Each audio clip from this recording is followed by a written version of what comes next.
Hello, praise the lord everyone. प्रभु की स्तुति करता हूँ एक बार फिर से आज के सुंदर और खूबसूरत दिन के लिए। आज के इस मनन में आप सभी का मैं स्वागत करता हूँ। आशा करता हूँ कि प्रत्येक सुबह आप परमेश्वर के वचन से जरूर आशीष को पा रहे होंगे। आइए हम अपने मनन का प्रारंभ करें 14वें अध्याय की ओर। आज हम अपने ध्यान को केंद्रित करेंगे। जकरिया उसका 14वां अध्याय। ये इस पुस्तक का अंतिम अध्याय है। जब हम इस वचन को पढ़ते हैं तो यहाँ पर हम कुछ बातों को देखते हैं जिसको मैं एक विस्तृत रीति से आपके बीच में रखने का प्रयास करूंगा। जो ही आप इस वचन को पढ़ते हैं तो यहाँ में ऐसा प्रतीत नजर आ रहा है कि इससे पहले मसीह का दोबारा आगमन हो, कुछ बातें घटना या घटित होना स्वाभाविक है। उनका होना जरूरी है क्योंकि वो परमेश्वर की योजना का एक भाग है, जिससे परमेश्वर अपने कामों को, अपने कार्यों को और उन आने वाली बातों को प्रकट करके इस बात को जाहिर करे कि मसीह का आगमन अब ज्यादा दूर नहीं है। वे कौन सी बातें? वचन में लिखा है, सुनो, यहोवा का एक ऐसा दिन आने वाला है। एक ऐसा दिन अर्थात ये और दिनों से भिन्न होगा। वो दिन कैसा होगा? वचन कहता है कि मैं सब जातियों को यरूशलेम के विरुद्ध खड़ा करूंगा और वे उनसे युद्ध करेंगी। लड़ने के लिए मैं उनको इकट्ठा करूंगा और जब सब जातियां इकट्ठी हो जाएंगी तब मैं स्वयं उनसे लड़ूंगा और मैं उनके बीच में खड़ा होके उनसे, उन जातियों से मैं लड़ूंगा। जब आप इस वचन को पढ़ेंगे तो उन बातों को आप देखेंगे। कई बार हमें यह लगता है कि परमेश्वर ऐसा क्यों कर रहा है, इसके पीछे उद्देश्य क्या है। जब इस वचन को मैं पढ़ रहा था तो लिखा है, क्योंकि मैं सब जातियों को यरूशलेम से लड़ने के लिए इकट्ठा करूंगा और वह नगर ले लिया जाएगा। लेकिन जब आगे पढ़ते हैं तो लिखा है, तब यहोवा निकलकर उन जातियों से लड़ेगा जैसा वह संग्राम के दिन में लड़ा था। उस दिन वह जैतून के पर्वत पर पांव रखेगा। जब इस वचन का मैं मनन कर रहा था तो मैं इस बात को सोचने लगा कि परमेश्वर अपने इस योजना को इस प्रकार से क्या प्रदर्शित करना चाहता है, क्यों कर रहा है। उसके पीछे एक उद्देश्य जो मैंने परमेश्वर के वचन का मनन करने के दौरान सीखा वो ये कि प्रभु अपने इस वचन के द्वारा इन बातों को प्रकट करना चाहता है, इन बातों को बताना चाहता है कि वे राष्ट्र, वे जातियां जो अपने आप को बहुत प्रभावशाली समझती हैं, जो बहुत पावरफुल, अपनी ताकत को, अपनी क्षमता को, अपने बल को प्रदर्शित करती हैं, जिन्हें अपनी ताकत पर, अपने बल पर गुमान है, घमंड है, परमेश्वर कहता है मैं उन्हें खड़ा करूंगा, मैं उनको आगे लाऊंगा और मैं उन्हें तैयार करूंगा कि वे यरूशलेम के विरुद्ध अर्थात इज़राइल के विरुद्ध खड़ी हों। और उन सारी जातियों को मैं खड़ा करूंगा कि वे इज़राइल से लड़ें और अपने युद्ध को करें। चूंकि कई बार हमें अपनी ताकत, अपनी बल, अपनी क्षमता, अपने स्रोतों पर बहुत घमंड होता है।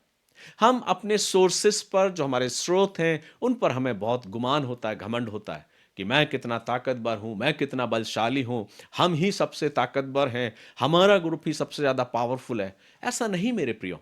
परमेश्वर का वचन कह रहा है कि वे देश, वे राष्ट्र जो अपने आप में शक्तिशाली और बड़े प्रबल अपने आप को प्रकट करते हैं, मैं उन्हें खड़ा करूंगा कि वो मेरी इस प्रजा, मेरे इन लोगों से युद्ध करें, लड़ाई करें। लेकिन वे प्रबल नहीं हो पाएंगे। क्यों? उसके पीछे एक उद्देश्य है। और वो उद्देश्य क्या है? वचन कहता है, तब यहोवा निकलकर उन जातियों से ऐसा लड़ेगा जैसा वह संग्राम के दिन में लड़ा था। अर्थात स्वयं परमेश्वर खड़ा होगा अपने लोगों के तरफ से उनसे युद्ध करने के लिए। अब इसका तात्पर्य यह नहीं मेरे प्रियो कि परमेश्वर अपने लोगों को यूं ही छोड़ देगा। दूसरे अर्थों में देखा जाए तो प्रभु अपने इस वचन के द्वारा, अपने भक्त के द्वारा इस बात को प्रकट करना चाहता है जकरिया के माध्यम से कि मैं तुम्हारे लिए युद्ध करूंगा। तुम भयभीत मत होना, तुम चिंतित मत होना।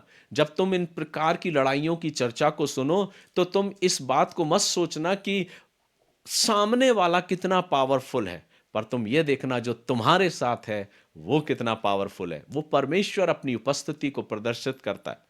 लेकिन अब वो खड़ा कैसे होगा, वो कैसे उनके बीच में युद्ध करेगा? वचन कहता है, और उस दिन वह जैतून के पर्वत पर पांव रखेगा जो पूर्व की ओर यरूशलेम के सामने। परमेश्वर अपनी उस पावरफुल उपस्थिति को, अपनी सामर्थ को वो प्रकट कर रहा है। वो कहता है मैं यरूशलेम के सामने जो पूर्व की ओर है उस जैतून के पर्वत पर पांव रखूंगा। और उसके पांव रखने से क्या होगा?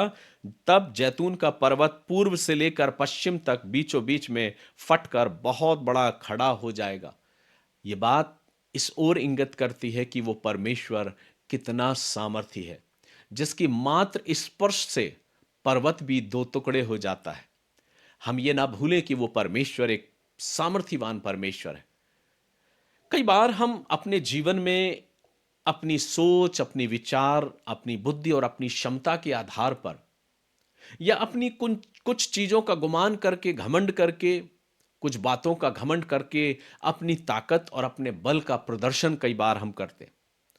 लेकिन जिन बातों को हमें देखना है, सीखना है और जानना है वो ये कि बाइबल का परमेश्वर इस बात को बताता है कि वो कितना सामर्थ्यवान है।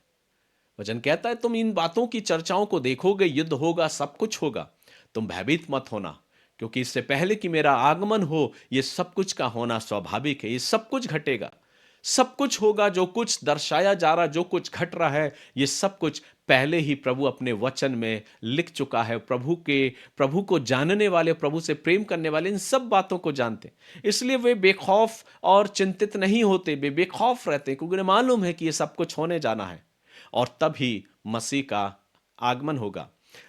जब हम आगे वचन में पढ़ते हैं तो प्रभु कहता है उस दिन कुछ उजियाला ना रहेगा, क्योंकि ज्योतिगण सिमट जाएंगे। अर्थात उस समय जब स्वयं परमेश्वर, स्वयं प्रभु अपनी उपस्थिति को प्रदर्शित कर देगा, तो उन ज्योतिगणों का कोई काम नहीं, क्योंकि वो परमेश्वर स्वयं ज्योति में परमेश्वर होगा। और आगे लिखा है और लगातार एक ही दिन होगा जिसे यहोवा ही जानता है, ना तो दिन होगा और ना रात होगी, परंतु सांझ के समय उजियाला होगा। ये सब कुछ बातें परमेश्वर अपने वचन के द्वारा, अपने जकरिया के द्वारा अपने लोगों को प्रदर्शित कर रहा है। जब मसीह का आगमन होगा, जब मसीह आएगा, तो दिन और रात की आवश्यकता नहीं पड़ेगी। एक ही दिन होगा, कोई ज्योति की जरूरत नहीं, क्योंकि वह स्वयं ज्योति में परमेश्वर होगा। और एक ही दिन ठहराया जाएगा। और आगे लिखा है तब यरूशलेम से बहता हुआ जल फूट निकलेगा। जितने उसके करीब आएंगे, जितने उसके करीब आकर अपने जीवन को समर्पित किए हैं, वे सब परमेश्वर की उस आशीष का हिस्सा बनेंगे, उसमें उसके राज्य में शामिल किए जाएंगे। कई बार ये बातें हमको बहुत अटकलें सी नजर आती हैं, बहुत अलग सी नजर आती हैं, लेकिन जब आप इस वचन को, पूरे वचन को पढ़ेंगे तो प्रभु इन बातों को प्रकट करता है कि उसका आना, उसका आगमन बहुत जल्दी है। लेकिन जब वो आएगा तो इन बातों का होना जरूरी है। लेकिन प्रभु कहता है कि मैं अपने लोगों को हर हाल में बचाऊंगा। प्रभु अपनी सामर्थ को प्रकट करता है, प्रभु अपनी ताकत को प्रकट करता है, और वो कहता है कि आने वाले दिनों में क्या कुछ घटेगा, उन सब बातों का वृतांत अपने इस अध्याय में वो करता है। आज मुझे इन बातों को सीखना है कि क्या मैं अपने जीवन में प्रभु के उस आगमन के लिए तैयार हूं या नहीं।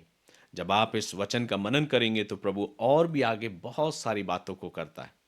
प्रभु अपने उन दंड की बातों को करता है, प्रभु अपने उन विपत्तियों की बातों को करता है, परमेश्वर अपने उन बीमारियों की बातों को वो करता है। लिखा है जितनी जातियों ने यरूशलेम से युद्ध किया है, उन सबों को यहोवा ऐसी मार से मारेगा कि खड़े खड़े उनका मांस सड़ जाएगा। ये परमेश्वर की ओर से विपत्ति है। प्रभु अपने सताने वालों को, जिस जब लोग परमेश्वर के लोगों को जो सताते हैं, मेरे प्रियो वचन कहता है प्रभु कदापि उन्हें नहीं छोड़ेगा। बेशक समय अभी ऐसा नजर आ रहा है कि कुछ नहीं, हम ही सबसे ज्यादा प्रबल हैं, लेकिन प्रभु का वचन कहता है नहीं, वो परमेश्वर जो जीवित और सच्चा परमेश्वर है, वो अपने लोगों की हर हाल की स्थिति को जानता है। वो कदापि ऐसे लोगों को नहीं छोड़ेगा। और वो कहता है कि उन सबों को यहोवा ऐसी मार से मारेगा कि खड़े खड़े उनका मांस सड़ जाएगा। सोचिए कितनी भयंकर विपत्ति, कितनी भयंकर दंड परमेश्वर अपने उन बातों को प्रकट कर रहा है जो परमेश्वर के लोगों में, उनके जीवनों को, उनके बारे में अगर इस प्रकार की धारणाओं को रखते हुए सताओं को लाते हैं, परमेश्वर उनसे बातें कर रहे हैं। आगे लिखा है और उनकी आंखें अपने गोलकों में सड़ जाएंगी। दूसरी विपत्ति के बारे में बात कर रहा कि उनकी आंखें, उनकी गोलकों में जो आंखें हैं वो उनमें सड़ जाएंगी और उनकी जीभ उनके मुंह में सड़ जाएगी। कितना भयानक और कितना ही खतरनाक दंड परमेश्वर यहां पर प्रकट कर रहा है। आगे लिखा है उस समय यहोवा की ओर से उनमें बड़ी घबराहट बैठेगी और वे एक दूसरे के हाथ को पकड़ेंगे और एक दूसरे पर अपने अपने हाथ उठाएंगे। यहूदा भी यरूशलेम से लड़ेगा और सोना, चांदी, वस्त्र आदि चारों ओर की सब जातियों की धन संपत्ति उसमें बटोरी जाएगी। ये सब कुछ होगा। लेकिन इसमें बढ़कर जो सबसे महत्वपूर्ण बात है वो ये कि प्रभु अपने लोगों को हर हाल में बचाएगा। और जो परमेश्वर के लोगों को, उसके चुने हुए लोगों को जो कोई छुएगा, ये तो निश्चित है कि प्रभु उन्हें कदापि नहीं छोड़ेगा। आज बेशक हम अपने आप को सोच लें कि हम बहुत पावरफुल हैं, बहुत ताकतवर हैं, लेकिन एक समय तो आएगा मेरे प्रियो, क्योंकि वचन में लिखा है, सुनो, यहोवा का एक ऐसा दिन आने वाला है। एक ऐसा दिन, उस दिन का इंतजार क्या आपको और हमको है या नहीं? क्योंकि वचन कहता है प्रभु हर एक बात का चुन चुन के हिसाब लेगा और हर एक बात का जवाब हमको और आपको देगा। इसलिए आइए हम अपने जीवन में परमेश्वर की उस योजना का हिस्सा बने, परमेश्वर के संग संग चलें, बेखौफ अपनी जिंदगी को जिएं और अपनी निगाहों को प्रभु की ओर टकटकी लगाते हुए लगाए रहें, जो आने वाला प्रभु है, जिसका दोबारा आगमन होने जा रहा है। प्रभु इन वचनों के द्वारा हम सभी को आशीष दे। परमेश्वर का वचन, परमेश्वर की आशीष सदैव हमारे साथ बनी रहे। May God bless you. प्रभु आप सभी को आशीष दे।